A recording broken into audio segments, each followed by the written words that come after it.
കണ്ണൂർ കുന്നത്തൂർ പാടി ശ്രീ മുത്തപ്പൻ ദേവസ്ഥാനത്തെ ഈ വർഷത്തെ തിരുവപ്പന മഹോത്സവം 17-ന് ആരംഭിക്കും. ഉത്സവത്തിന് മുന്നോടിയായി പാടിയിലെ പണികൾ പൂർത്തിയായി. വനമേഖലയിലെ ദേവസ്ഥാനത്ത് താൽക്കാലിക മടപ്പുരയും അടിയന്തരക്കാരുടെ പന്തലുകളും ഒരുക്കുന്ന പ്രവൃത്തിയും പൂർത്തിയായി.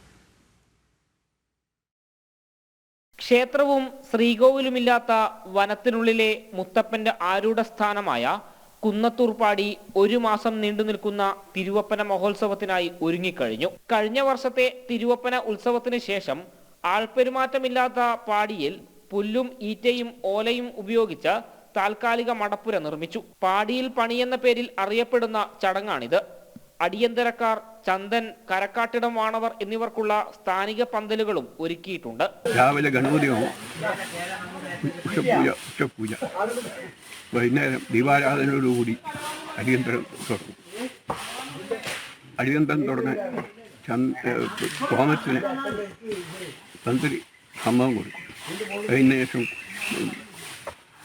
കോമരം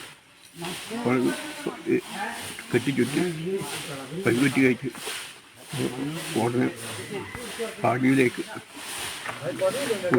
ആദ്യ ദിനം രാത്രി മുതൽ മുത്തപ്പന്റെ ജീവിതഘട്ടങ്ങളെ പ്രതിനിധാനം ചെയ്ത് പുതിയ മുത്തപ്പൻ, പുറംകാല മുത്തപ്പൻ, നാടുവാഴീശൻ ദൈവം, തിരുവപ്പന എന്നിങ്ങനെ 4 തെയ്യങ്ങളാണ് കെട്ടിയാടുക.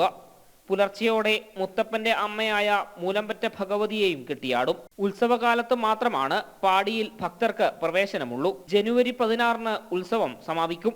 ജനം, കണ്ണൂർ.